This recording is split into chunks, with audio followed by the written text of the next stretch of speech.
Gay men who are on the DL and consistently prey on younger men in the industry. So if Diddy knows this, why on earth would he try to seduce Katt to get him in his bed? It's like he was begging to be exposed or something, because Katt is the last person that he should have tried to proposition. And it's not just about Katt exposing the dark side of Hollywood, because he has never been Diddy's biggest fan, and he has exposed Diddy's shady side from the start. And again, this has nothing to do with Cassie and her lawsuit, because Katt has been spilling tea on Diddy and his inappropriate relationship with young boys. In an old interview, Katt hinted that Diddy and Jermaine Dupri had allegedly essayed the Criss Cross boys. If you don't know who that is, I'm referring to Chris Kelly and Chris Smith, two young boys who were discovered by Jermaine Dupri in the 90s. Criss Cross was an instant success, and both boys became stars at only 12 and 13 years old. But unfortunately, the industry got its hands on them, and things went sideways for them because the streets are claiming that Jermaine allegedly essayed them. The sad thing is that the boys actually had their suspicions about Jermaine from the moment they met him. In an old interview, Chris Kelly said, "We were just playing video games in this mall in Atlanta when all of a sudden this dude comes up to us and said he'd like for us to work with him as rap musicians. We had no idea who he was. In fact, I told Mac Daddy that I thought this guy was probably a child.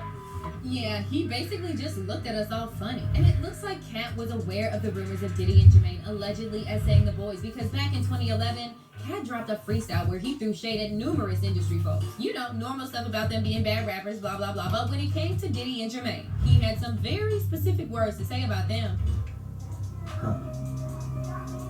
What's happening, Puff?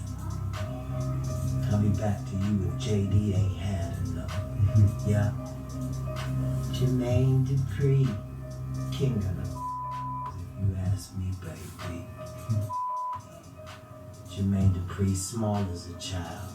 That was just way too specific for Katt to have been messing around, and it kind of ties up with the rumors. Plus, Katt isn't the type of person to joke with such a sensitive issue, and this is why fans believe that he was referring to the allegations about Jermaine Dupri and Diddy allegedly essaying the Criss Cross boys. But there's more there, because the streets are saying that Jermaine and Diddy allegedly had this weird agreement where they both allegedly pimped out their artists to each other. Gene Deal also confirmed this, saying that he heard Diddy making plans to pimp out his artists, including his girl group, Danity Kane. Because I heard him, and I'm giving you this, Aubrey. He said